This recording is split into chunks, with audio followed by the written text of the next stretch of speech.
ভগবানের সেবায় কেনা লাগতে চাই, এই মনে আশা নিয়ে পঞ্চানন ভোলানাথ তিনি কি করলেন জানেন?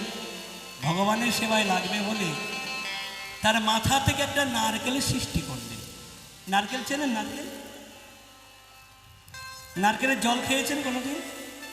খুব সুস্বাদু জল, এবং সেই জল যদি কেউ খেতে পারে নানান রোগ থেকে তারা মুক্তি পায়। এবার আমরা নিগুড় তত্ত্ব, গভীর তত্ত্ব জানবো। সেই তত্ত্বটা হলো, এই নারকেলের জল আগে বসুমাতা সেবা করে, তারপরে অন্যরা পায়, কি তাই না? নারকেলের জল যেভাবেই আপনি কাটেন না কেন নারকেলটা, সেই জল আগে মাটিতে পড়বে, তার আগে আপনি পাবেন, তার আগে নয়। এর কারণটা কি? এই তত্ত্বটা আমাদের জানতে হবে যে নারকেলের জল আগে বসুমাতা সেবা করে, তারপরে ভক্তরা পায়। চলুন একটু এগিয়ে যাই।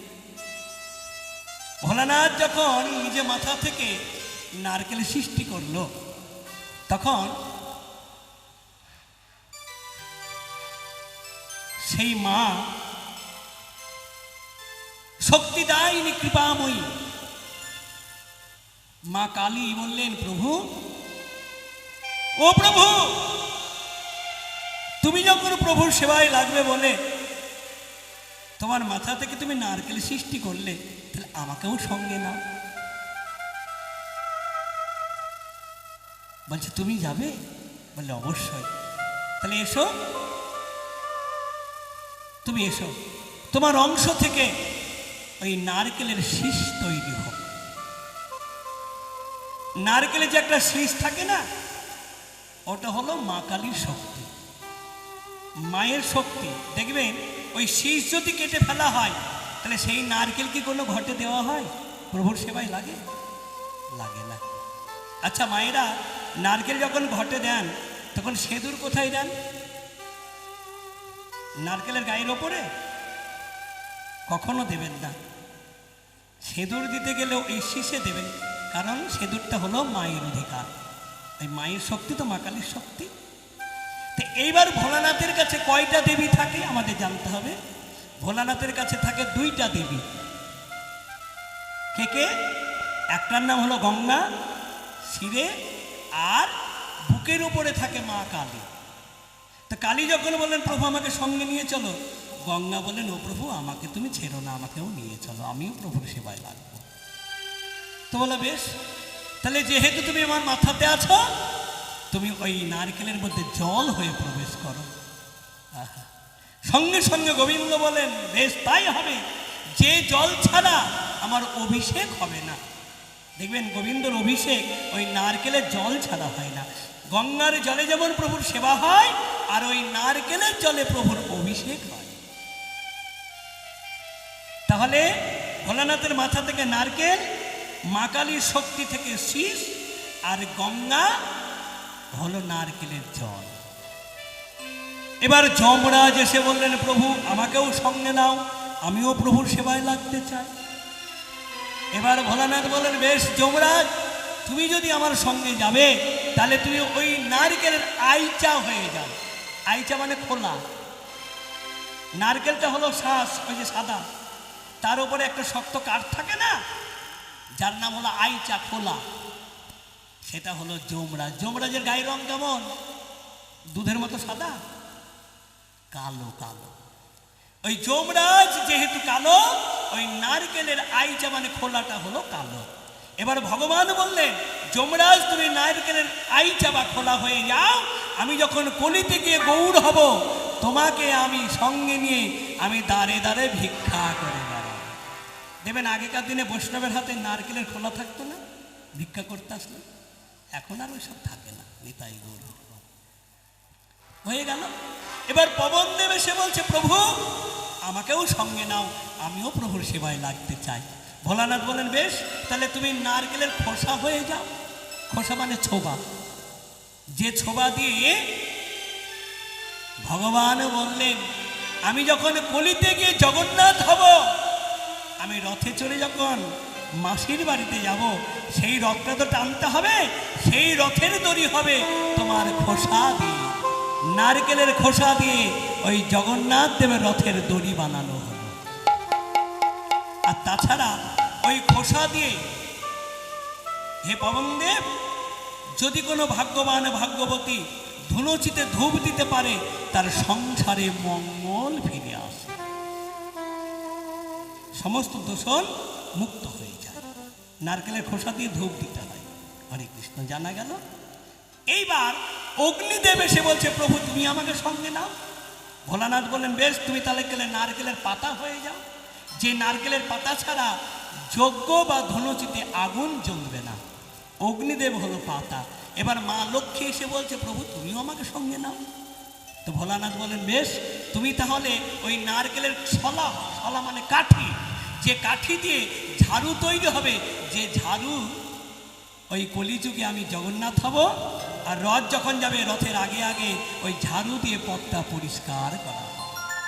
লক্ষ্মী বলেন, বাহ বাবা, আমার কত সৌভাগ্য, আমি ঝাড়ু হয়ে প্রতিটা ভক্তের চরণ ধুলি আমি ধরে গড়াগড়ি খাবো।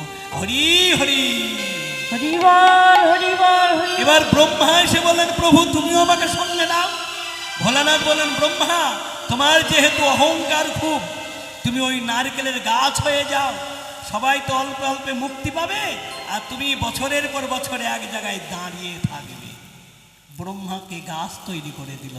তাহলে একটা নারকেল গাছে কয়জন থাকে? 8টা দেবতা। 8টা দেবতা, ভোলানাথ, কালী, লক্ষ্মী, যমরাজ, অগ্নি, পবন, হ্যাঁ, তারপরে লক্ষ্মী, তারপরে হলো ব্রহ্মা। 8টি দেবতা। এবার বসুমাতা বললেন, হে ভোলানাথ, তুমি যখন গাছ তৈরি করলে গাছটা রাখবে কোথায়? বলে, তাহলে তোমার বুকের ওপরে, আমি তো রাখতে দেবো না। সঙ্গে সঙ্গে গোবিন্দ বললেন, হে বসুমতী, তুমি তোমার বক্ষে আশ্রয় দাও, আমি তোমায় আশীর্বাদ করলাম। ওই নারকেলের জল আগে তুমি সেবা করবে, তারপরে জগতের মানুষ পাবে। হৃদয় গৌর হরি হরি হরি বল, হরি বল, হরি বল।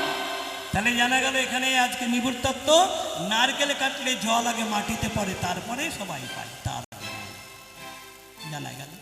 তাহলে প্রভুর সেবাই সবাই লাগতে চাইলো, কিন্তু আজকে আমরা এই মনুষ্যকুলে জন্ম নিয়ে, উত্তম কুলে জন্ম নিয়ে, উত্তম জনিতে জন্ম নিয়ে আমরা প্রভুর সেবায় লাগতে পারলাম না। আচ্ছা বলুন তো, ভগবান ভক্তের কি দেখতে চায়? কি দেখে? হাজার হাজার যে ভক্ত মন্দিরে যায়, ভগবান ভক্তের কি দেখতে চায়, কি দেখে? এটা কি জানা আছে? কে কেমন কালাকাদ এনেছে, কে কেমন ভালো ভালো ফল এনেছে, হ্যাঁ, কে কেমন অন্ন ব্যঞ্জন এনেছে, এটা কি দেখতে চায়? সেটা দেখতে চাই না। ভগবান দেখতে চায় কোন ভক্তের নয়নে কতটা জল। মাথায় রাখবেন, ভগবানকে পেতে গেলে একমাত্র নয়নের জল কেউ যদি একবার ফেলতে পারে, ভগবান যত দূরেই থাক না কেন, নহং তিষ্ঠমি বৈকুণ্ঠে যোগিনাঙ্গে হৃদয় নাচা মাধভক্ত যত্র গায়ন্তি তত্র তিষ্ঠমি হি নারদ। আমি রাজপ্রাসাদ দেখি না,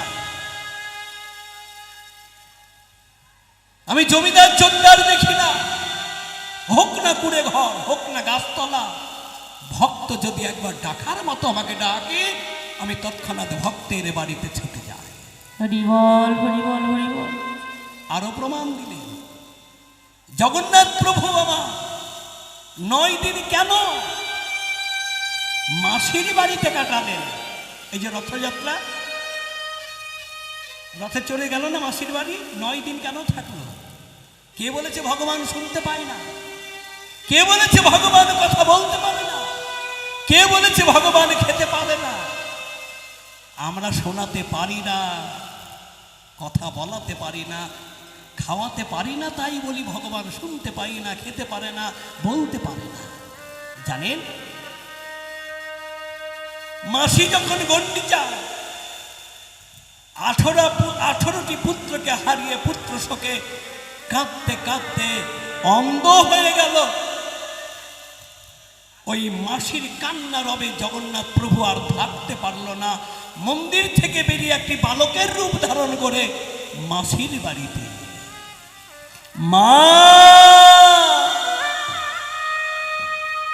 মা গো, মা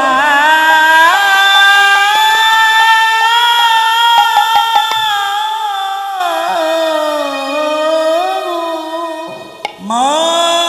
গন্ডিচা চমকে উঠল। কে কে আমায় মা বলে ডাকে? আমার 18টি সন্তান মারা গেছে, আমাকে তো মা বলে ডাকবার মতো এহ জগতে কেউ নেই। কে?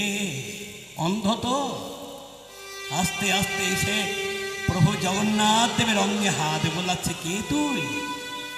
কে মা বলে ডাকলি আমাকে? কে? মা, ও মা, আমি একটু ছোট্ট বালক ন, কখনো হতে পারে না। যার ডাকে আমার হৃদয় কেঁপে উঠল, যার ডাকে আবার সারা শরীর কম্পন দিয়ে উঠল, সে তো সামান্য হতে পারে না কেউ। কে তুই? সত্য করে বল, তুই কে এসেছিস আমার বাড়িতে? আমি তো 18টি সন্তানকে হারিয়েছি, পুত্র বিয়োগে আজকে আমি অন্ধ হয়ে গেছি, আমাকে তো মা বলে ডাকবার মতো কেউ নেই। কে তুই? মা, আমি তোমার সাক্ষাৎ জগন্নাথ। এসেছিস? এসেছিস জগন্নাথ? তুই আমার বাড়িতে এসেছিস? আই বাবা, তাই যদি হবে, তুই মা বলে যখন ডেকেছিস, তোর কর্তব্য তুই করতে পারবি তো? রক্ষা করতে পারবি তো? কি কর্তব্য মা? তুই যেমন আমাকে মা বলে ডেকেছিস, তুই আমার কোলে বসে আমার হাতে সেবা কর বাবা। আমি নিজে হাতে রন্ধন করে তোকে সেবা করাতে চাই। মা, তোমার মনোবাসা পূর্ণ হবে। বেশ, ও মা, তুমি আমার কাছে কিছু চাও, আমি দিতে এসেছি। সেদিন গন্ডিচা সেই জগন্নাথ দেবের মাসি কি চেয়েছিল জানেন? বলেছিল, জগন্নাথ তুই যখন কৃপা করে এসেছিস আমার গৃহে, তুই আমার নয়নের দৃষ্টি শক্তি ফিরিয়ে দে, একবার নয়ন ভরে তোর চাঁদ মুখটা আমি দেখতে চাই। সঙ্গে সঙ্গে প্রভু জগন্নাথ দেব করলেন কি, মাসি গন্ডিচার নয়নে হাত বুলিয়ে দিল, আর নয়ন ভরে দর্শন করলেন ছোট্ট ফুটফুটে বালক প্রভু জগন্নাথ দাঁড়িয়ে আছে। এটাই গৌর হরি হরি।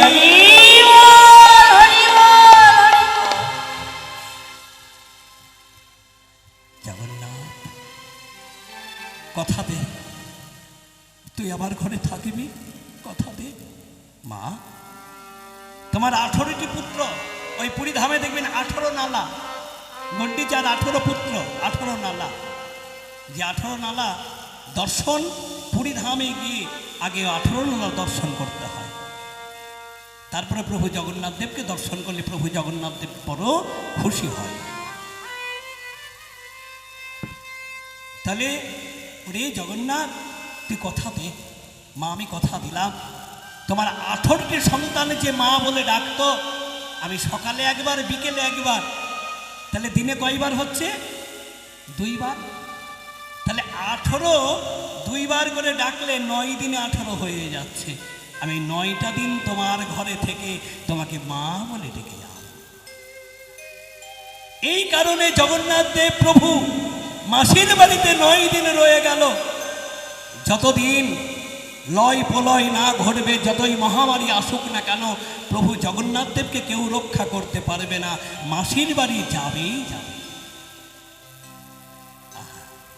সর্বশেষে এইবার বললেন, ওরে জগন্নাথ, শেষ চাওয়াটা আমার একবার চাওয়া, তুই আমায় পূরণ কর। কি চাও মা? বলে, ওরে প্রভু জগন্নাথ, তুই আমাকে এইবার শেষ চাওয়া, সেটা আমাকে তুই অন্ধ করে দে। প্রভু জগন্নাথ দেব বললেন, কি মা, তুমি এই না আমার কাছে নয়নে দৃষ্টি শক্তি চাইলে, আবার তুমি অন্ধ করে দিতে বলছো কেন? বলছে, অন্ধ করে দিতে বলছে কেন জানিস? ওরে জগন্নাথ, যে নয়নে একবার তোর মুখমণ্ডল দর্শন করেছি, এই নয়নে আমি অন্য রূপ আর দেখব না, দেখিব না। আমি অন্ধ হয়ে তোকে হৃদয় মন্দিরে বসিয়ে নির্জনে নয়নে বাড়ি বর্ষণে করে আমি শুধু তোর চরণ স্মরণ করে আমি সারা জীবনে তোর লাগি কেঁদে যাব। হরি হরি হরিবল হরিবল হরিবল। জানেন সেই লীলাচলে পুরীধামে শ্রীধর পণ্ডিত একটি মোচা পুটলিতে বেঁধে নিয়ে গিয়ে হাজার হাজার ভক্তের পেছনে বসে বসে কাঁদছে। সব সইতে পারে, ভগবান নয়ন বাড়ি সইতে পারে না। নিত্যানন্দকে ডেকে বলছে, দাদা দেখো ওইখানে আমার ভক্ত কাঁদছে, যাও তাকে ডেকে নিয়ে আসো। পাগলা নিতাই তো শ্রীধরকে গিয়ে ডাকলেন, ওগো ও পণ্ডিত, ও শ্রীধর, চলো ভাই নিমাই ডাকছে। নিমাইয়ের কাছে গেলেন। শ্রীধর, তোমার পুটলিতে কি? তুমি আমার জন্য কি এনেছো নবদ্বীপ থেকে? আমাকে দাও, আমি সেবা করে বৃন্দাবনে যাত্রা করব। শ্রীধর করছে কি, ওই মোচাটা পুটলিতে বাঁধা আছে তো কাঁচা, লুকাচ্ছে। শ্রীধর, তুমি গোপন করো না, কি এনেছো দাও তাড়াতাড়ি। এই কারাকারি করতে করতে যেই না প্রভু দর্শন করলেন কাঁচা মোচা। আচ্ছা শ্রীধর, তুমি কাঁচা মোচা আমার জন্য এনেছো কেন? আমি মোচা ভালোবাসি, মোচার তরকারি বড় ভালোবাসি তুমি জানো, কিন্তু কাঁচা মোচা এনেছো কেন?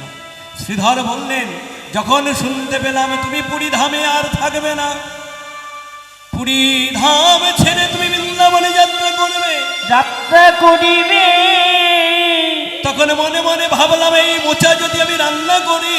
রান্না করি। দেখবেন মায়েরা অন্যান্য তরকারি রান্না করেন, তাতে সময় যা লাগে তার চেয়ে বেশি সময় লাগে মোচা রান্না করতে, লাগে না? ছাড়াতে হয়, করতে হয়, হ্যাঁ, বানাতে হয় অনেক। তো এই মোচা রান্না করতে যদি আমার দেরি হয়ে যায়, আর এই দেরির মধ্যে তুমি যদি এই পুরীধাম ছেড়ে বৃন্দাবনে চলে যাও, তাহলে তো তোমার সঙ্গে আমার আর দর্শন হবে না, যার জন্য কাঁচা মোচাই আমি নিয়ে দাঁড়িয়েছি। গৌর সুন্দর করলেন কি, সঙ্গে সঙ্গে বললেন, শ্রীধর এই মোচা আগে রান্না হবে, আমার সেবা হবে, তারপর আমি বৃন্দাবনে যাত্রা করব। তাহলে এখানে কি জানালো? হাজার হাজার ভক্ত নিয়ে গেল বটে, কিন্তু যে অনুরাগী হয়ে নয়নে বাড়ি বর্ষণ করে একবার প্রভুর চরণে নিবেদন করতে পারে, তার ধন প্রভু আগে গ্রহণ করে। হরি হরি হরিবল। তাহলে জানা গেল, মরমে লাগিল না যায় পাশরা, না যায় পাশরা, নয়নে অঞ্জন হইয়া, অঞ্জন হইয়া লাগিয়াছে পারা, লাগিয়াছে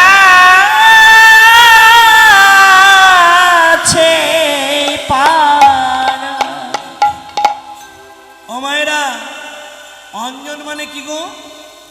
অঞ্জন, অঞ্জন চেনো? অঞ্জন চেনো না? অঞ্জন মানে বোঝো না? অঞ্জন কাকে বলে জানো না? অঞ্জন মানে কাজল। কাজল কি মায়েরা চোখে পড়ো না কাজল? আচ্ছা বলো তো, এই কাজল যদি একবার চোখে পড়া যায় কয়দিন থাকে? 1 মাস থাকে? 1 মাস থাকে না? একবার যদি কাজল পড়া যায় 1 মাস থাকে না চোখে?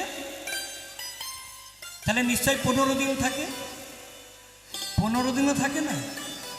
তাহলে 7 দিন থাকে, মানে 7 দিনও থাকে না। তাহলে 3 দিন, মানে 3 দিনও থাকে না। তাহলে রাতে যদি পড়া যায়, সকালে চোখ ধুলেই উঠে যায়, ধুলেই মুছে যায়, আর থাকে না। কিন্তু আজকে নবদ্বীপে বিষ্ণুপ্রিয়া এমন একটি কাজল পড়েছে, যে কাজল 1 দিন, 3 দিন, 7 দিন, 15 দিন, 1 মাস নয়, সারা জনম জনম ধরে সেই কাজল যেন ধুলেও ওঠে না, ওঠে না। ওই কাজল পরে আজকে ঘরের কোণে কাঁদছে। তার প্রিয়া কাঞ্চনা, তার প্রিয় সখী কাঞ্চনা গিয়ে বললেন, প্রিয়া, ও প্রিয়া। তো ঘরের কোণে বসে বসে কাঁদছে। কাঞ্চনা বলেন, প্রিয়া কাঁদছিস কেন? বলে, বেলিও সকালে সুরধ্বনিতে নাইতে গিয়ে, নাইতে গিয়ে এক অপরূপ রূপের মানুষ দেখে, মানুষ দেখে, ওরে আমি যেন কেমন হলাম, আমি যেন কেমন হলাম, আমি যেন কেমন হলাম, আমি যেন কেমন হলাম। ওরে ওই রূপে নয়ন দিয়ে আমি যেন কেমন হলাম। ওই রূপে নয়ন দিয়ে আমি যেন কেমন হলাম। বলি ওই রূপে নয়ন দিয়ে আমি যেন কেমন হলাম। ওগো ওই রূপে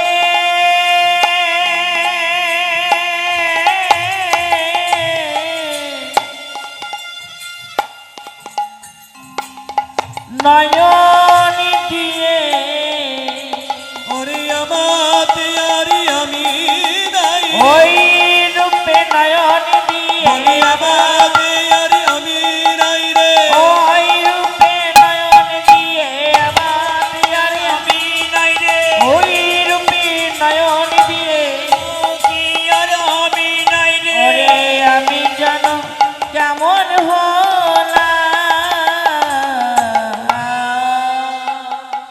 সজনী আমি বেলিয়া সকালে সুরধ্বনিতে নাইতে গিয়ে এক অপরূপ রূপের মানুষ, সোনার মানুষ দর্শন করলাম। এ সোনার মানুষ পেতে গেলে সোনাতে মিলে না, সোনাতে মিলে না, সোনাতে মিলে না। সোনাতে মিলে না। এ যে উপাসনার গৌর সোনাতে মিলে না। সে সোনার গৌর সোনাতে মিলে না। এ যে উপাসনার গৌর সোনাতে মিলে না। এ যে উপাসনার গৌর সোনাতে মিলে না। এই পৃথিবীতে সব থেকে মিষ্টি ভাষা কার বলুন তো? সব থেকে মিষ্টি ভাষা সেটা কার? সব থেকে মিষ্টি ভাষা হলো যে ধার চাই তার। এই পৃথিবীতে যে ধার চাই না তার ওপর দিয়ে মিষ্টি ভাষা আর কারো হতে পারে না। আর সব থেকে তেতো কথা কার? যখন ধার শোধ করবার সময় আসে তার ওপর দিয়ে তেতো কথার কারো হয় না, মাথায় রাখবেন। কিন্তু ধার দেবেন আর ধার নেবেন সাবধান। তা নারদ যখন রুক্মিণীর কাছ থেকে কৃষ্ণকে কয়েকদিনের জন্য ধার চাইল, বললো কয়েকদিনের জন্য দাও, সময় মতো ফিরিয়ে দেব। সরল মনে কৃষ্ণকে দিয়ে দিল রুক্মিণীকে। এইবার যখন কৃষ্ণকে ফিরে পাওয়ার জন্য নারদের কাছে গেছে, বলে আমি তো খালি হাত আর দেব না। তার মানে সে যে আমার ধন, তুমি আমার কাছে কয়েকদিনের জন্য ধার নিলে আর তুমি আমার ধন আমাকে দেবে না? বলে দিতে পারে। যে ধনকে যোগীরা যোগে পায় না, মনিরে ধ্যানে পায় না, ঋষিরা তপস্যায় পায় না, আর সেই ধনকে ফিরে পেতে গেলে তোমায় এক কাজ করতে হবে। কাজ কি? একটি পাল্লা নিয়ে এসো, দাড়ি পাল্লা নিত্যি যাকে বলে, নিয়ে এসো। একদিকে কৃষ্ণ বসবে আর পাল্লার অপর দিকে কৃষ্ণের ওজনের সামগ্রী দিতে হবে, দামি দামি সামগ্রী, তবেই তুমি কৃষ্ণকে ফিরে পাবে। দেখুন ধার দেবে না, কত বিপদে পড়ে গেল।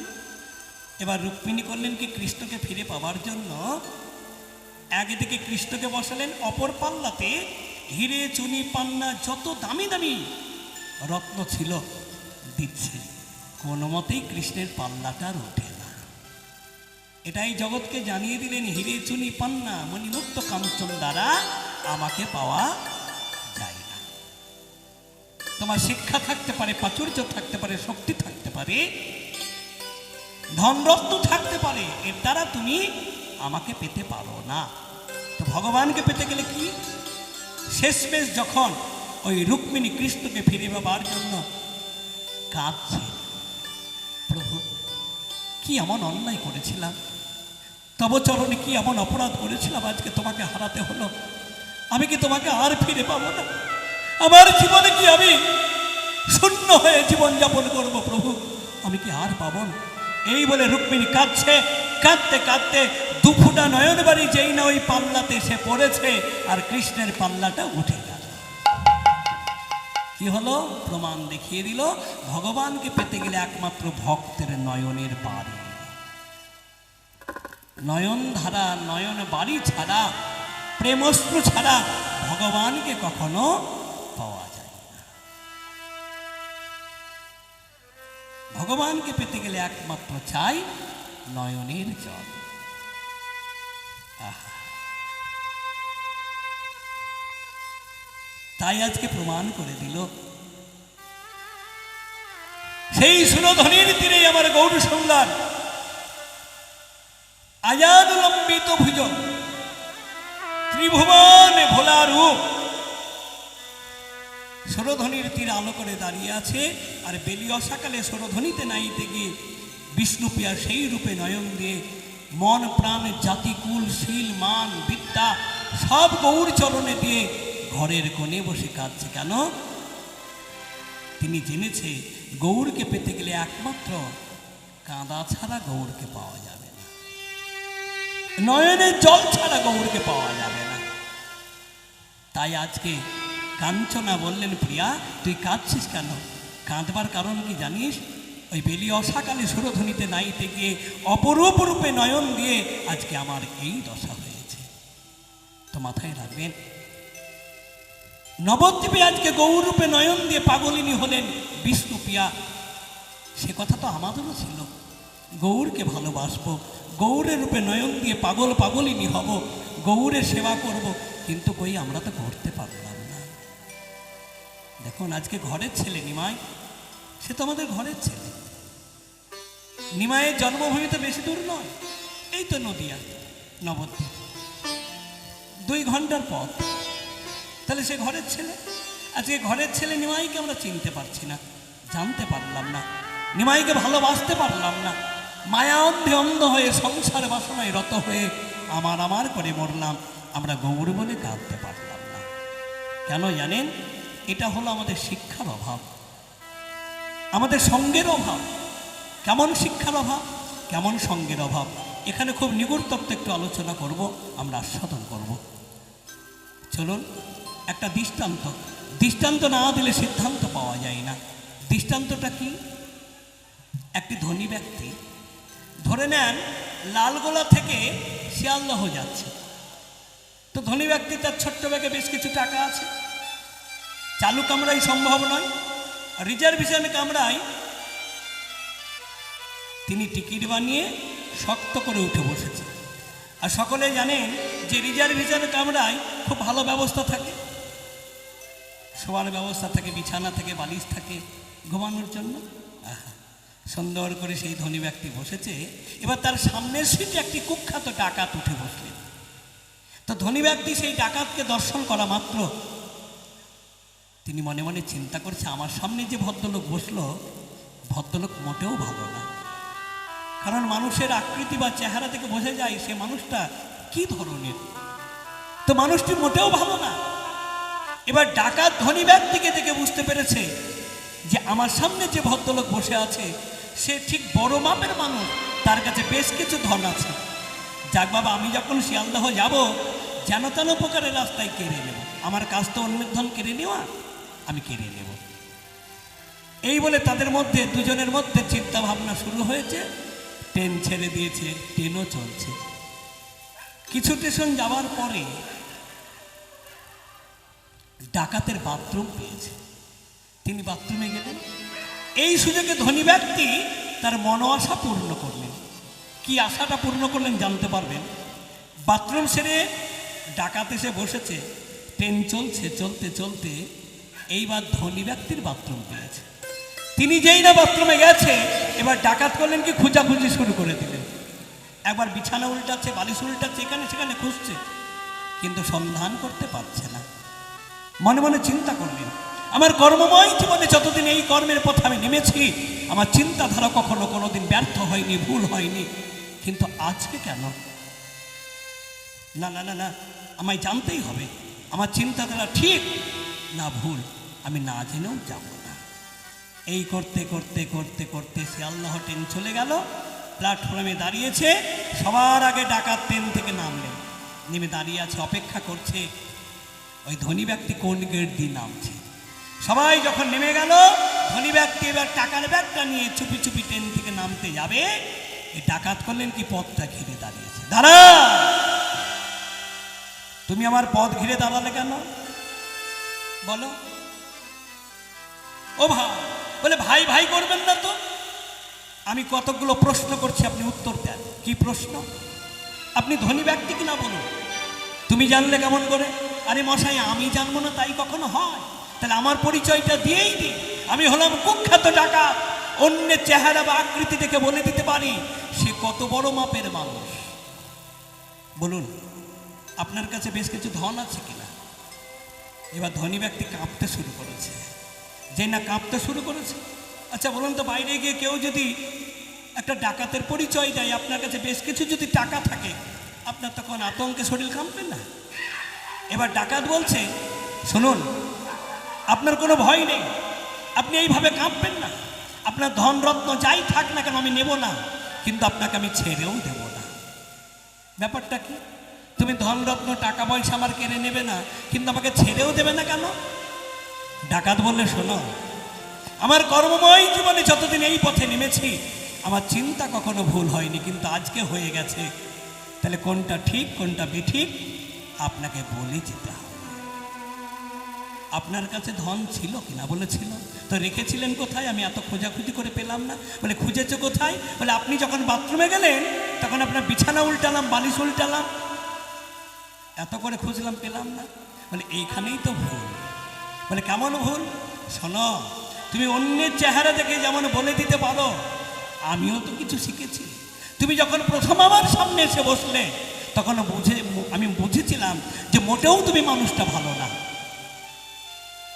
যার জন্য তুমি যখন বাথরুমে গেলে তখন আমার টাকার ব্যাগটা তোমার ভয়ে তোমারই বিছানার তলায় আমি রেখে দিয়েছি।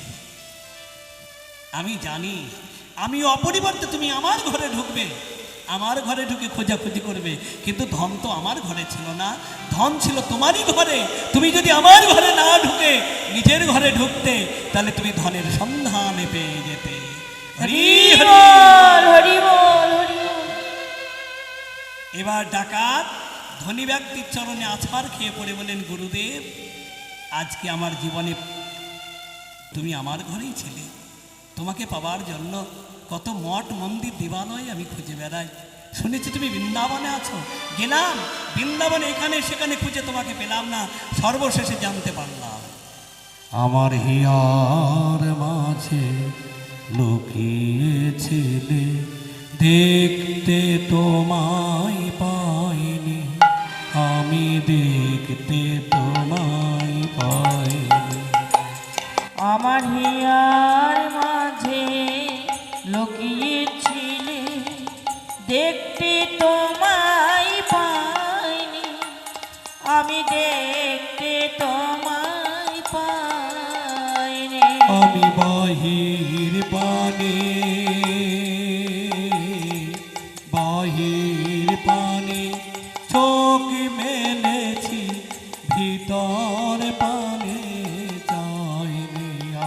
আমার হিয়ার মাঝে লুকিয়েছিলে, দেখতে তোমায় পাইনি, আমি দেখতে তোমায় পাইনি। আমি বাহির পানে,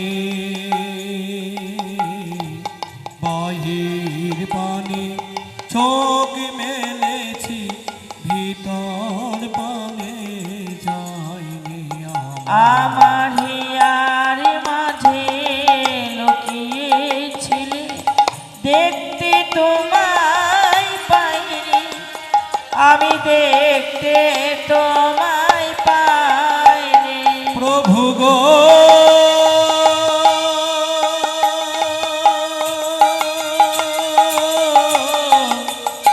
দেখা দাও, দেখা দাও, দেখা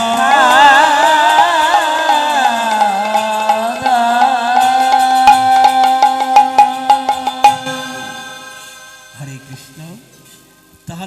আমাদের এই দশা কেন?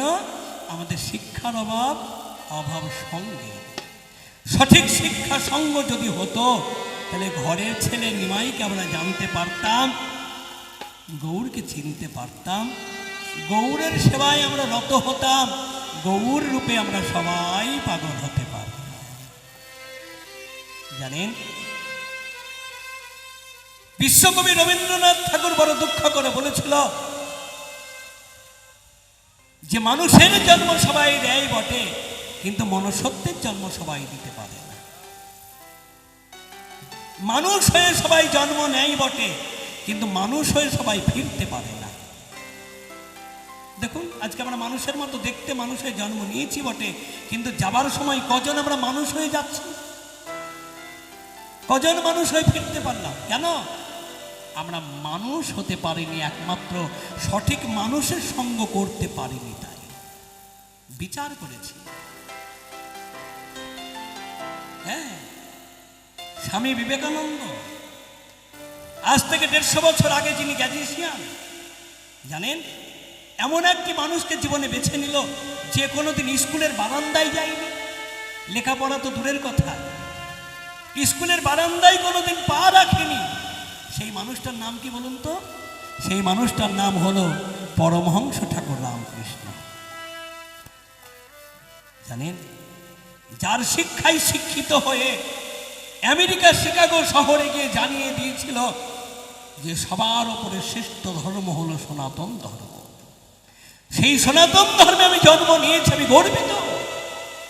আমি সনাতন ধর্ম অবলম্বী, আমি গৌর দেশের।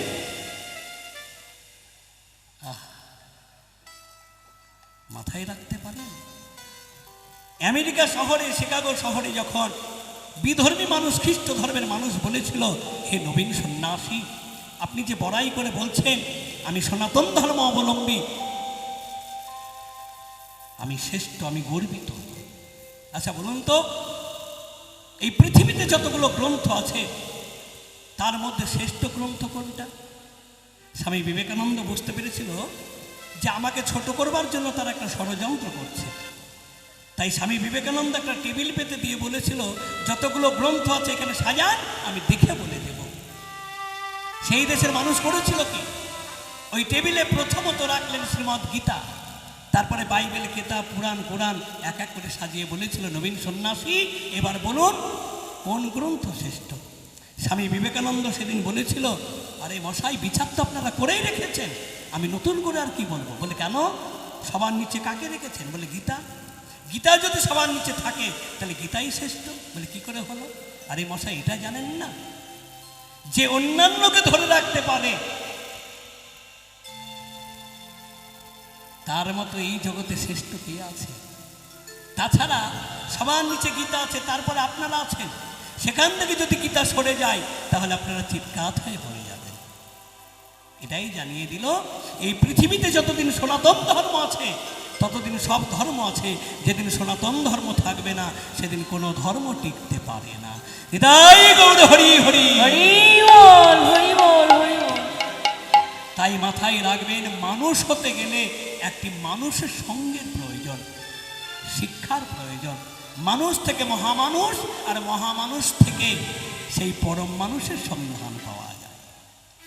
তাই কাঁদছে সেই সোনার মানুষটিকে দর্শন করে বিষ্ণুপ্রিয়া ঘরের কোণে কাঁদছে, সজনী রে ও সজনী, আমার অবস্থা কি হয়েছে জানিস? আমি জলের তরে যদি ডুবি দেখি গোরা গোরা,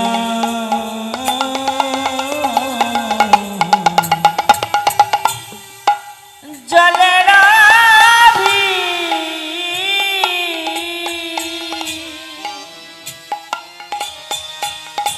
তরে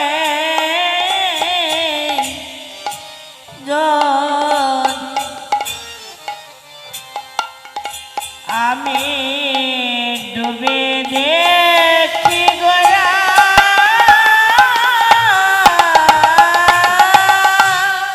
ত্রিভুবন ময় গোরা,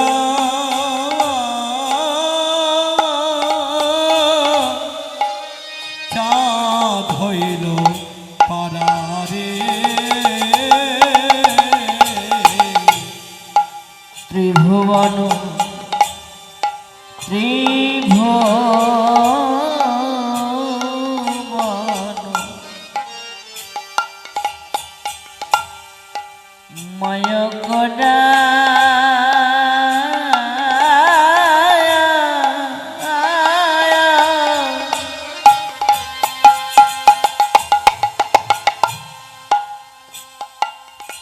আমার চাঁদ হইল পাড়ারে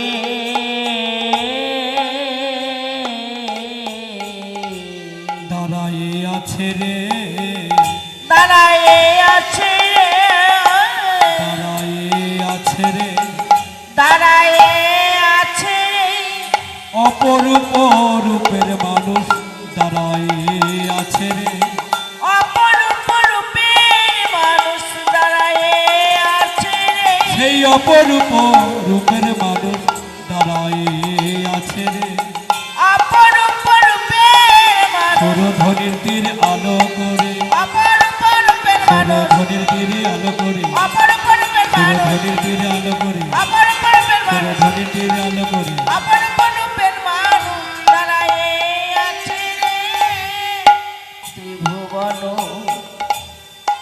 ময় গোরা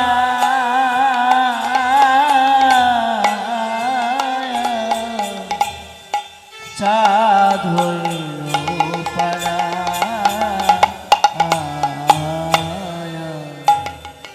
তাহলে গৌর সুন্দর দাঁড়িয়ে আছে কোথায়? সুরধ্বনির তীরে, পতিত পাবনী সুরধ্বনি গঙ্গে। সুরধ্বনির তীর আলো করে আজকে দাঁড়িয়ে আছে আয়ান লম্বিত ভুজ।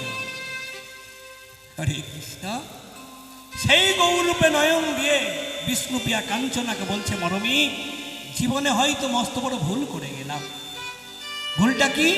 যে রূপে নয়ন দিয়ে আমার জাতি গেল, কুল গেল, শিল গেল, মান গেল, বিদ্যা গেল, অহংকার গেল, তাহলে আমি ভুল করলাম না বল? যে রূপে নয়ন দিয়ে আমার সর্বস্ব সব খোয়ালো, আমার বলতে কিছু রইল না। আরে মরমী, তাহলে আমি জীবনে অন্যায় বা ভুল করলাম? এখন আমি কি নিয়ে বেঁচে থাকবো?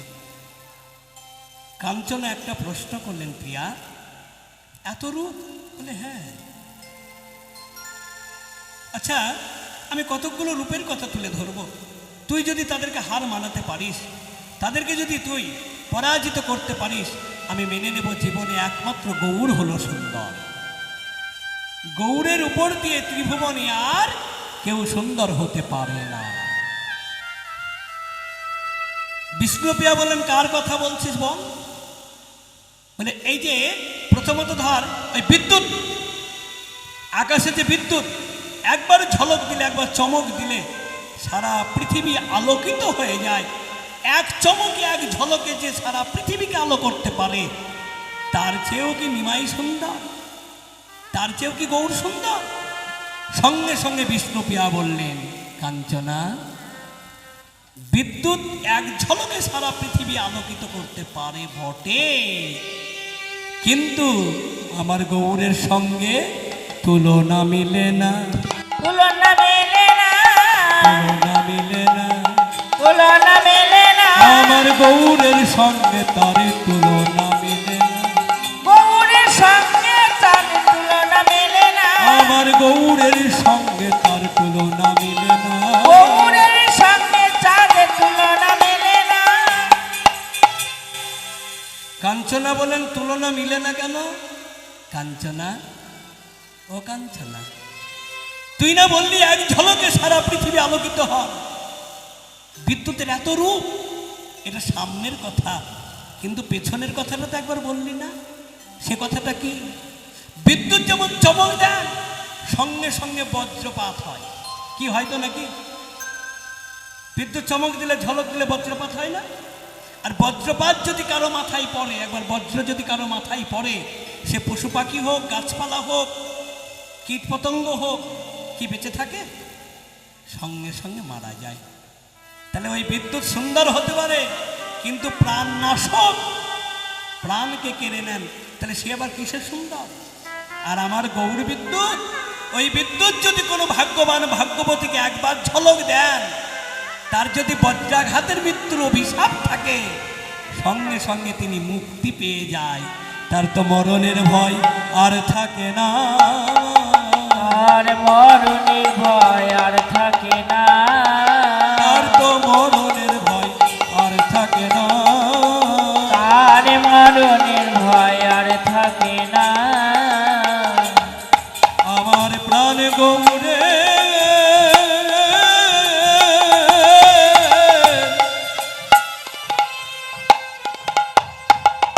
কৃপা হলে তার তো মরণের ভয় আর থাকে না।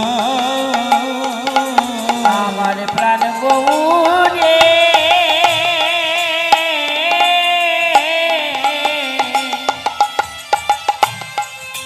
কৃপা হেন সংসার প্রাণ গৌরের কৃপা হলে হেন সংসারে মাঝে প্রাণ গৌরের কৃপা হলে তার মরণের ভয় আর থাকে না।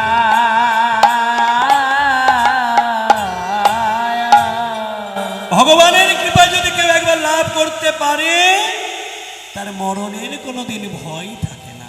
সেটা প্রমাণ জানিয়ে দিলেন কে জানেন? খুব নিগুড় তত্ত্ব। কুরুক্ষেত্রের মাঠে দুর্যোধন দুর্যোধন মরবার সময় 3টে আঙুল দেখিয়ে মরেছিল। হরে কৃষ্ণ কি বাবা, তাই তো নাকি? দেখেছেন মহাভারতে দুর্যোধন যখন মারা যাচ্ছে 3টে আঙুল তুলে ইশারা করে দেখিয়েছিল সবাইকে। কেন? দুর্যোধন জানাতে চাইল এটাই, আমি 3টে ভুলের জন্য আজকে আমার এই দশা। আমার জীবনে 3টে ভুল করে গেলাম। কি কি ভুল? প্রথম ভুল হলো ভগবান আমাকে ডেকে বলেছিল তুমি আমাকে চাও না আমার সৈন্যদের চাও, নারায়ণকে চাও না নারায়ণী সৈন্য চাও। সেদিন আমি মূর্খ, তো আমি জানতে পারিনি। আমি চেয়েছিলাম যেখানে বহু সেখানে একজনের দরকার কি, একজনের প্রয়োজন কি? বহু থাকলে আমার জীবন রক্ষা হবে, একজনের আমার দরকার নেই। সেদিন আমি নারায়ণীকে ছেড়ে দিয়ে নারায়ণী সৈন্যদের নিয়েছিলাম। এটাই হলো আমার জীবনে মস্ত বড় ভুল। ভগবান যদি কারো পাশে থাকে তাকে এই বাজারে পরাজয় কে করে সেটা আমার জানা হয়েছিল না। তাহলে প্রথমে একবার ভুল করে গেলাম। দ্বিতীয় ভুল হলো যে মাতৃবাক্য আমি লঙ্ঘন করে মায়ের কথাকে বিশ্বাস না করে আমি ভগবান কৃষ্ণের কথা আমি বিশ্বাস করেছিলাম। জীবনে ভুলে গিয়েছিলাম যে মাতৃবাক্য সবার উপরে, মাতৃ ভালোবাসা সবার উপরে। কেউ যদি মা বাবাকে ছেড়ে দিয়ে ভগবানকে পাওয়ার জন্য মন্দিরে মাথা ঠোকে তার সারা জীবন মাথা কালি করা হবে, ভগবানের কৃপা কখনো পাবে না। কেন? কি করেছিল? মা বলেছিল তুই নগ্ন হয়ে আমার সামনে আসবি, আমি তোর দিকে দৃষ্টি প্রদান করব। ভগবান কৃষ্ণ কি বলেছিল? তুমি ভর যুবক, এই সময় মাতৃ সম্মুখে তুমি নগ্ন হয়ে দাঁড়াবে, অন্তত লজ্জাঙ্গটা ঢেকে যাও। সেদিন আমি ভুলে গিয়েছিলাম, মাতৃবাক্য লঙ্ঘন করে কৃষ্ণের কথায় আমি লজ্জাঙ্গটি একটি পাতা দিয়ে ঢেকে গিয়েছিলাম। মা যখন দৃষ্টি প্রদান করলো, কি হলো? সারা শরীর লোহা হয়েছিল বটে, কিন্তু রক্ত মাংস পিণ্ড এখানে থেকে গেল, যেখানে ভীম গদা মেরে দুর্যোধনকে পরাজিত করেছিল। মনে পড়ে? আর তৃতীয় ভুল, এই কুরুক্ষেত্রের মাঠে যুদ্ধে আমাকে আগে নামতে হতো। আমি যদি আগে নামতাম তাহলে জীবনে আমার এত বড় পরাজয় ঘটতো না। নিতাই গৌর হরি হরি বল, হরি বল, হরি বল। আমরা সবাই বুঝি, হারিয়ে বুঝি, থাকতে বুঝি না। কেমন জানেন? একদিন একটা ব্যাঙ সাপকে বলছে, ওরে সাপ তো চলন কেন বাঁকা? সাপের আত্মসম্মানে লেগেছে, প্রেস্টিজে লেগেছে। একটা ক্ষুদ্র জীব হয়ে আমার মতো জীবকে বলে যে আমার চলন বাঁকা। সাপটা রেগে গেছে, রেগে গিয়ে ওই ব্যাঙকে ধরবার জন্য যেই না ফনা তুলেছে, ব্যাঙ তো নিজেকে বাঁচানোর জন্য একবার লাফাতে শুরু করেছে। লাফাতে লাফাতে ছুটে পালাচ্ছে, আর ওই ব্যাঙকে ধরবার জন্য সাপও তার পেছনে ছুটছে। ব্যাঙকে কি ধরতে পারে? ব্যাঙ লাফাতে লাফাতে ধানের জমিতে প্রবেশ করেছে। ওই ব্যাঙকে লক্ষ্য করে সাপ ছুটতে ছুটতে যেই না ধানের জমিতে প্রবেশ করেছে, এবার কি হলো জানেন? ওই জমির মালিক সাপটাকে দেখতে পেয়ে একটা এই মস্ত বড় লাঠি নিয়ে এসে যেই না সাপের মাথায় এক ষাট, সাপ সঙ্গে সঙ্গে কুপোকাত মারা গেল। এবার জমির মালিক করলেন কি, ওই সাপের লেজে দড়ি বেঁধে সাপকে ঝুলিয়ে দিয়েছে। আচ্ছা, সাপ যদি ঝুলে তখন কেমন থাকবে? একবারে সোজা, আর বাঁকা নাই। তখন ব্যাঙ ওই সাপের কাছে গিয়ে বলছে, ওরে সাপ, সেই তো সোজা হলি, কিন্তু বেঁচে থাকতে হলি না। বলেন, আমাদের জীবনে আমরা কাঁদি বটে, কিন্তু সময় থাকতে আমরা কেউ কৃষ্ণ বলে কাঁদি না। যখন ছেলে লাথি মারে, মেয়ে লাথি মারে, পাড়াপড়শি ঘৃণা করে, আত্মীয় স্বজন ঘৃণা করে, তখন মন্দিরে গিয়ে বলি, হে গোবিন্দ, তুমি ছাড়ার কেউ নাই। তাই দুর্যোধন তিনটে আঙুল দেখিয়ে বলেছিল, ইশারা করে এটাই জানাতে চেয়েছিল, জীবনে আমি মস্ত বড় তিনটে ভুল করে গেলাম বলেই আজকে আমার পরাজয় ঘটল। নিতাই গৌর হরি হরি।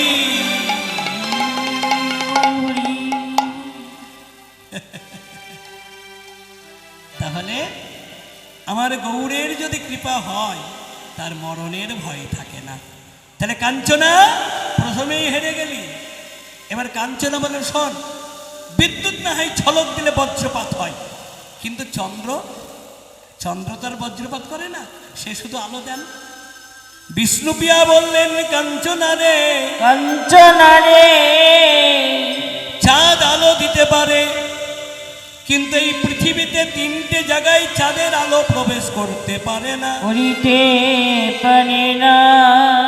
আচ্ছা বলো তো বাবা, ও মায়েরা, চাঁদের আলো তিনটে জায়গায় প্রবেশ করতে পারে না, কোন কোন জায়গা জানা আছে কি?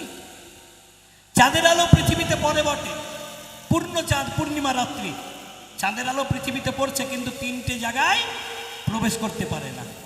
সেই জায়গাগুলো কোন কোন জায়গা জানা আছে? জানা নাই? রান্না করতে পারো, ঝগড়া করতে পারো, নিন্দা করতে পারো, সিরিয়াল দেখতে পারো, সবগুলো পারো, কিন্তু এগুলো জানা নেই। হরে কৃষ্ণ। চাঁদের আলো পৃথিবীতে পড়ে বটে, কিন্তু তিনটে জায়গায় প্রবেশ করে না। কোন কোন জায়গা দেখে নেন। একটা হলো ঘরের কোণ, পূর্ণিমা রাত্রি, ঝকঝকে রাত্রি, ঘরের মধ্যে ঢুকে যান, জানালা দরজা লাগিয়ে দেন, পর্দা টেনে দেন, চাঁদের আলো আর পাবেন না। আর একটা হলো গভীর বনে, প্রচন্ড গভীর বনে চাঁদের আলো প্রবেশ করে না। আর একটা হলো মানুষের মনে। হ্যাঁ, তাহলে আকাশের চাঁদ আলো দেয় বটে, কিন্তু তিনটে জায়গায় প্রবেশ করতে পারে না।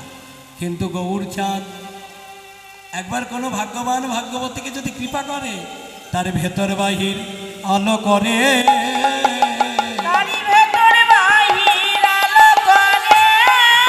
তার তো ভেতর বাহির আলো করে,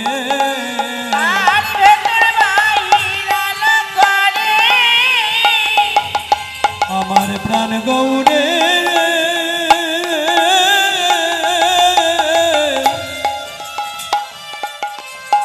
কৃপা হলে ওগো ভেতর বাহির আলো করে, আমার প্রাণ গৌরে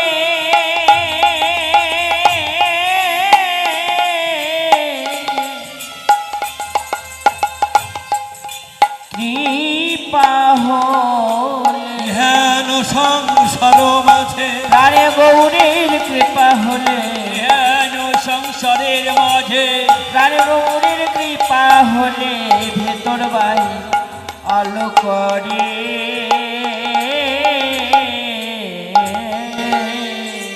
মাথায় রাখবেন, ভেতর বাহির আলো, এ কথার অর্থ মানুষের মতো দেখতে বলেই যে আমরা মানুষ তা নয়। এখানে একটা প্রমাণ দেখিয়ে দিল কে? ঈশ্বরচন্দ্র বিদ্যাসাগর। নাম শুনেছেন তো? ঈশ্বরচন্দ্র বিদ্যাসাগরের নাম শুনেন নাই? তার বন্ধু ছিল জমিদার। তার বাড়িতে অনুষ্ঠানে বিদ্যাসাগরকে নিমন্ত্রণ করলেন। তা দেখবেন এখন বড় বড় বাবুদের বাড়িতে অনুষ্ঠান হলে গেটে একজন দারোয়ান থাকে, চেক করে প্রবেশ করে, সবাই প্রবেশ করতে পারে না। তো বিদ্যাসাগর সেই নিমন্ত্রণ গ্রহণ করে যাচ্ছে রক্ষা করতে, গিয়ে দেখলেন গেটে একজন দাঁড়িয়ে আছে, হাঁটুর পরে ধুতি পরা, তো মানুষটাকে ঢুকতে দিল না, বলে তোমার এখানে যাওয়া যাবে না, কোথাকার রাখাল, হ্যাঁ যাও এখান থেকে দূর হও। বিদ্যাসাগর দাঁড়িয়ে দেখছে স্যুট কোট টাই পরা, হ্যাঁ তারা অনায়াসে ঢুকে যাচ্ছে, কোনো বাধা নেই। বিদ্যাসাগর বললেন কি, ধোপার বাড়িতে গিয়ে ওই স্যুট কোট টাই ভাড়া করে একেবারে সাহেব সেজে যেই না গেছে, আর বাধা পড়ল না। ভেতরে গেছে, টেবিলে বসেছে, ভালো ভালো খাবার আসছে, সবাই খাচ্ছে, আর বিদ্যাসাগর করছে কি, খাবারগুলো নিয়ে ওই কোটের পকেটে পড়ছে। আচ্ছা বলুন তো, টেবিলে বসে সবাই খাচ্ছে, তার সামনে যদি খাবার নিয়ে কেউ ওই প্যান্টে কিংবা জামার পকেটে পুরে হাসাহাসি শুরু হবে না? বলে পাগল কোথা থেকে এলো রে, দেখতে তো ভদ্রলোকের মতো, স্যুটকোট টাই পরে রয়েছে, কিন্তু এ তো মস্ত পাগল, খাবার খাচ্ছে না, কোটের পকেটে পড়ছে কেন? ওই হল্লা বেঁধে গেল। বাড়ির মালিক সেই জমিদার এলো, এসে দেখলেন এই অবস্থা। বন্ধু, যেই না বন্ধু বলেছে, লোকে চমকে উঠেছে। ঈশ্বর, ঈশ্বর বলাতে আরো চমকে উঠেছে। ও সাগর, তুমি না বিদ্যাসাগর, তোমার কি মতিভ্রম হয়েছে? বলে কেন, তুমি খাবার খাচ্ছ না, কোটের পকেটে পড়ছো কেন? বলে বন্ধু তাহলে শোনো, আমি যখন ধুতি পরে এসেছিলাম তখন প্রবেশ করতে পারিনি, আমার বাধা পড়েছিল।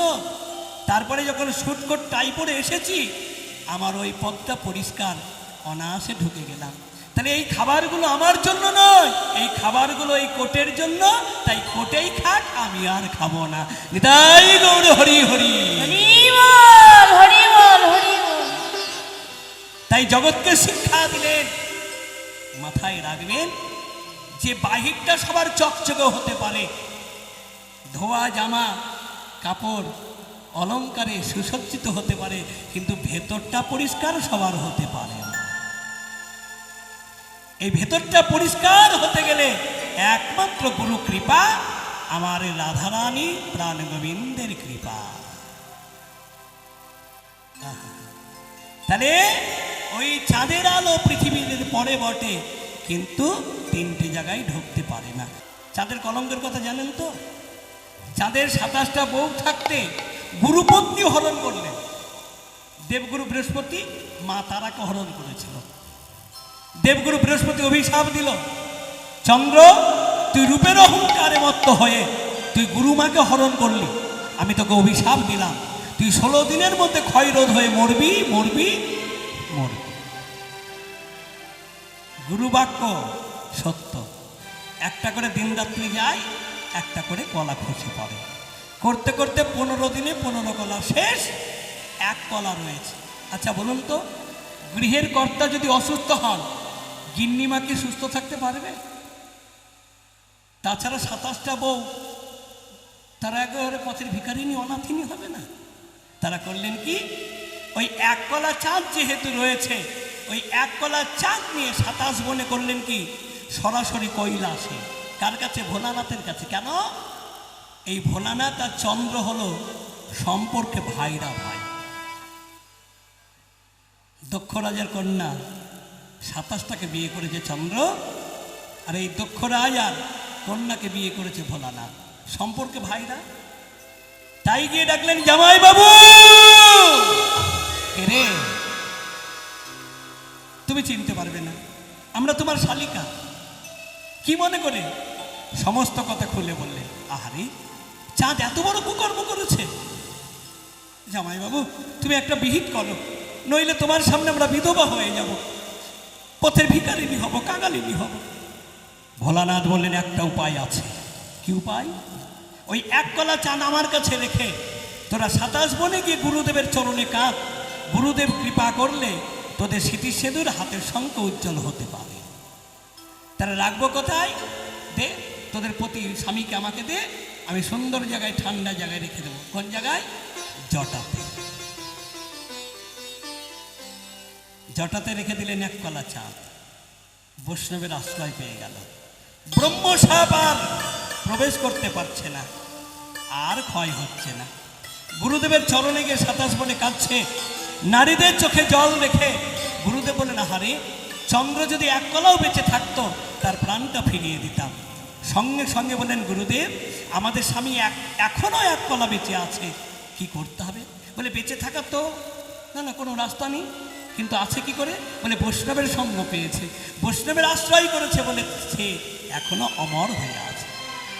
বলে বেশ, তোরা এক কাজ কর, তোরা চলে যা গুজরাটে। গুজরাটে গিয়ে দেখবি দ্বাদশ শিবলিঙ্গ। এই দ্বাদশ শিবলিঙ্গের মধ্যে প্রথম জ্যোতির্ময় লিঙ্গ হচ্ছে সোমনাথ। ওই সোমতীর্থের জল এনে যদি তোদের স্বামীর মঙ্গে ঢালতে পারিস, তোদের স্বামী আবার পুনর্জীবিত হয়ে যাবে। 27 বনে করলেন কি, গুজরাটে চলে গেলেন, সোমতীর্থের জল এনে কৈলাসে, জামাইবাবু আমাদের স্বামীকে ফিরিয়ে দাও, তার অঙ্গে জল ঢালতে হবে। ভোলানাথ বলেন, এই ব্যভিচারী অনাচারী পাপাচারী যেখানেই রাখবো সেই জায়গাটা হয়ে যাবে অপবিত্র, অতএব সেই যখন আমার মাথাতে আছে, তোরা আমার মাথাতেই জল ঢাল, তাহলেই তার অঙ্গে পড়বে। এই 27 বনে শিবের মাথায় জল ঢালা শুরু করলো। শুরু হয়ে গেল শিবরাত্রি ব্রত, শিবের মাথায় জল ঢালা। জয়নিতাই শিবের মাথায় জল ঢালেন তো নাকি? ও মায়েরা শিবের মাথায় জল ঢালেন না? কিসের জন্য ঢালেন? হ্যাঁ গো মায়েরা শিবের মাথায় জল ঢালে কেন? শিবের মতন বর পাবে বলে। শিবের মতো বর পাবে বলে। মেয়েরা যদি শিবের মতো বর পাবে বলে শিবের মাথায় জল ঢালে, তাহলে ছেলেরা কিসের জন্য ঢালে? তারাও কি শিবের মতো বর পাবে বলে? বলে না, শিবের মাথায় জল ঢালা হয় এই কারণে, হে বৈষ্ণব চূড়ামণি তুমি কৃপা করো, তোমার গুণের গুণধারী হয়ে আমরা যেন জীবনে কৃষ্ণ ভজন করে যেতে পারি। হরিবল হরিবল হরিবল। তোমার গুণের গুণধারী মানে দক্ষরা যে এত অপমান করেছে শিবকে, শিবের কোনো রাগ ছিল না, কারণ তিনি হলেন পরম বৈষ্ণব। হ্যাঁ, এবার শিবের মাথায় জল ঢালতে ঢালতে ওই যে 15 কলা শেষ হয়েছিল, 15 কলা পূর্ণ হয়ে গেল। আর 1 কলা শিবের কাছে ছিল, ওটা মিশলো না, সেটা এখনো শিবের মাথায় রয়েছে। শিবের জটাতে দেখবেন 1 কলা চাঁদ আর 15 কলা গগনে। ওই গুরুদেবের অভিশাপে 15 দিনে ক্ষয় হয়, আবার গুরুদেবের কৃপায় 15 দিনে পূর্ণ হয়। নিতাই গৌর হরি হরি।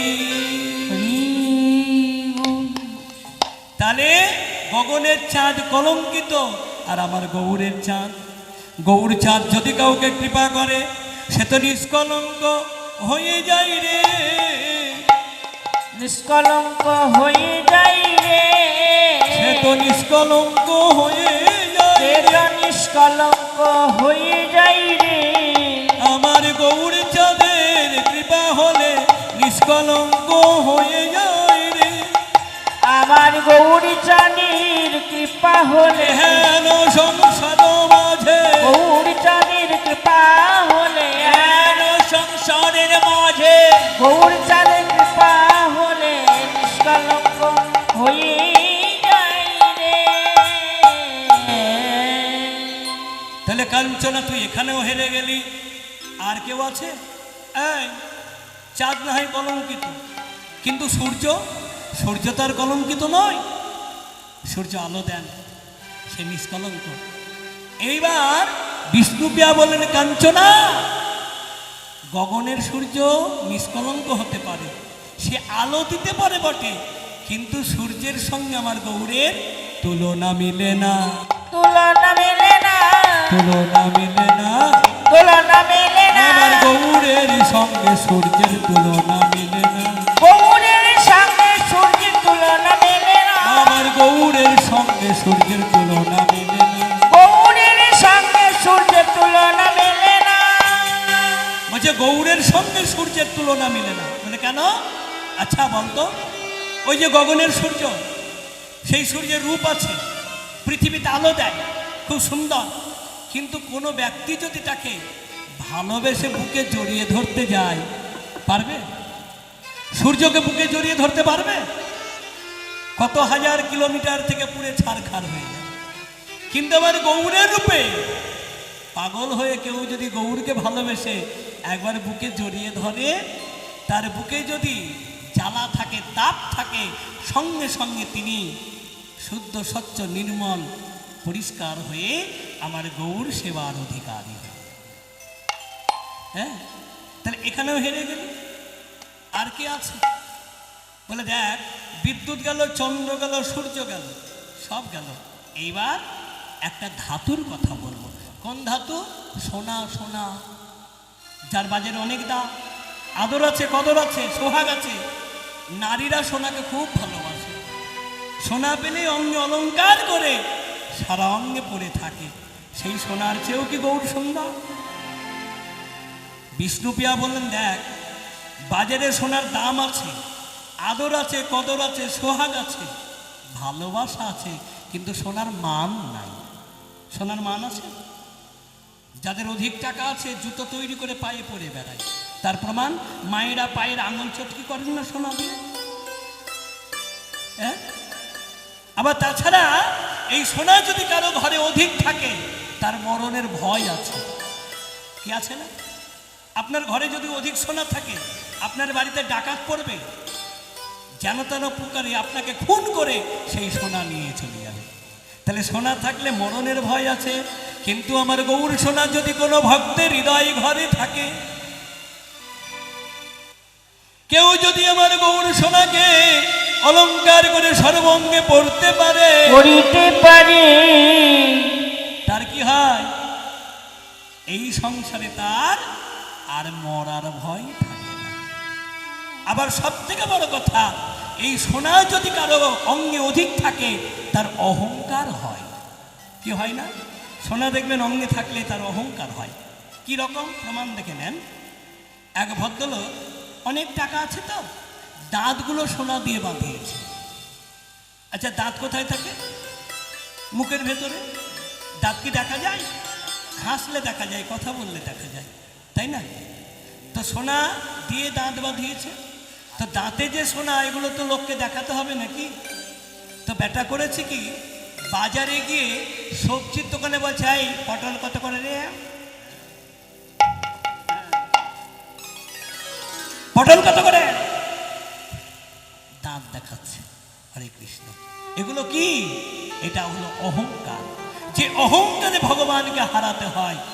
আর ভগবানকে পেতে গেলে একমাত্র মুক্তি, পেতে গেলে একমাত্র ভক্তি। ভক্তি ছাড়া ভগবানকে পাওয়া যায় না। তাই বললেন, শোন কাঞ্চনা, শোনে কাঞ্চনা, সোনা সুন্দর হতে পারে, সোনার দাম থাকতে পারে, দামে থাকিতে পারি, কিন্তু এই সোনাতে মেলে না।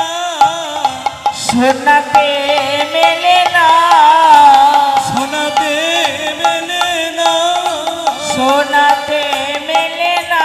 আমার গৌর সোনাকে সোনাতে মেলে না। আমার গৌর সোনাতে, সোনাতে মেলে না। আমার গৌর সোনাকে সোনাতে মেলে না। আমার গৌর সোনাতে, সোনাতে মেলে না। এহেন বাজারের সোনাতে গৌরকে পাওয়া যায় না। গৌরকে পেতে গেলে ওরে সোনাতে পাওয়া যায়, সোনাতে পাওয়া যায়, সোনাতে পাওয়া যায়। সোনাতে পাওয়া যায়। যদি কেউ প্রাণে ভরে শুনতে পারে, হরি বল। সোনাতে পাওয়া যায়। কেউ প্রাণে ভরে শুনিতে পারে, সোনাতে পাওয়া যায়। কর্ণ ভরে শুনতে পারে, সোনাতে পাওয়া যায়। কর্ণ ভরে শুনিতে ও পারে, আমার গৌরের নাম, কর্ণ ভরে শুনতে পারে, আমার গৌরের নাম, কর্ণ ভরে শুনতে পারে, আমার গৌরের নাম, কর্ণ ভরে শুনতে পারে। আমার গৌরের নাম সোনাতে। সোনাতে মেলে না। মহাজন কত সুন্দরভাবে জানিয়ে দিলেন, সোনাতে পাওয়া যায় না। বাজারের সোনা অঙ্গে থাকলে অহংকার হয়, ঘরে থাকলে মরণের ভয় হয়। আবার সোনাতেই পাওয়া যায়। কেউ যদি সৎসঙ্গ করে গুরুর কৃপায় কায়মন বাক্যে ধৈর্য ধরে একাগ্র চিত্তে যদি গৌর কথা শুনতে পারে, কৃষ্ণ নাম শুনতে পারে, এই সোনাতেই আমার ভগবানকে পাওয়া যায়। পেয়েছিল কে? রাজা পরীক্ষিত। সুখদেব গোস্বামীর মুখে কৃষ্ণ কথা শুনতে শুনতে 7 দিন 7 রাত্রি হরি কথা শুনতে শুনতে তিনি বৈকুণ্ঠগামী হয়ে প্রভু শ্রীপাদ পদ্ম লাভ করলেন। যার জন্য বললেন সোনাতেই পাওয়া যায়, আর সোনাতে মিলে না। বাজারে সোনাতে মিলে না, আর কৃষ্ণ কথা শোনাতে ভগবানকে পাওয়া যায়। জানতে পারলাম। তাহলে কাঞ্চনা, তুই এখানে হেরে গেলি। এইবার কাঞ্চনা বললেন, ওরে মরমী, আমি জানতে পারলাম জীবনে একমাত্র সুন্দর বলতে গৌর, ত্রিভুবনে একমাত্র মানুষ বলতে গেলে গৌর, একমাত্র ভালোবাসার হলো গৌর। তো ওই গৌরকে, ওরে কাঞ্চনা, ও প্রিয়া, তুই একা নিষ্ঠে, আমাকেও একটু দিস। প্রিয়া বলে, কাঞ্চনা তুই কি করবি? কি করবো জানিস? আমার হৃদয় মাঝে রাগিব, ছেড়ে দেব না। আমার হৃদয় মাঝে রাখিব, ছেড়ে দেব না। বক্ষ মাঝে রাগিব, ছেড়ে দেব না। আমার বক্ষ মাঝে রাখিব, ছেড়ে দেব না। ছেড়ে দিলে সোনার গো, ছেড়ে দিলে সোনার গো, ছেড়ে দিলে সোনার গো, ছেড়ে দিলে সোনার গো। আর তো পাবো না, না না না, আর তো পাবো না, ছেড়ে দেব না। হৃদয় মাঝে রাখিব, ছেড়ে দেব না। হৃদয় মাঝে রাখিব, ছেড়ে দেব না। তোমার হৃদয় মাঝে রাখিব, ছেড়ে দেব না। ভুবন মোহন গোনা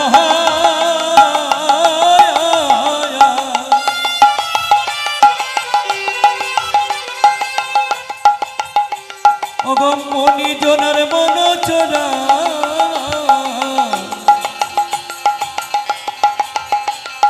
ভুবন মোহন গড়া।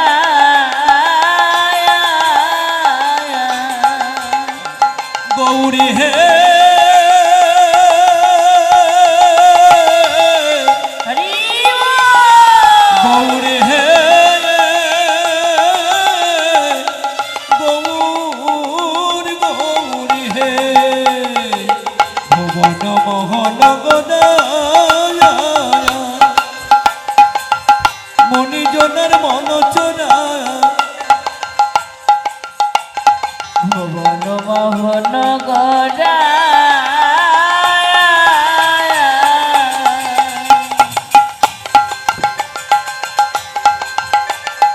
মণিজনার মন চড়ায়। সেজে রাধা প্রেমে মাতুয়ারা, রাধা প্রেম মাতোয়ারা, রাধা প্রেমে মাতুয়ারা, রাধা প্রেমে মাতোয়ারা। সদাই মগনা না না না, সদাই মগনা, ছেড়ে দেব না। আমার হৃদয় মাঝে রাখিব, ছেড়ে দেব না। আমার বক্ষ মাঝে রাখিব, ছেড়ে দেব না। আমার হৃদয় মাঝে রাখিব,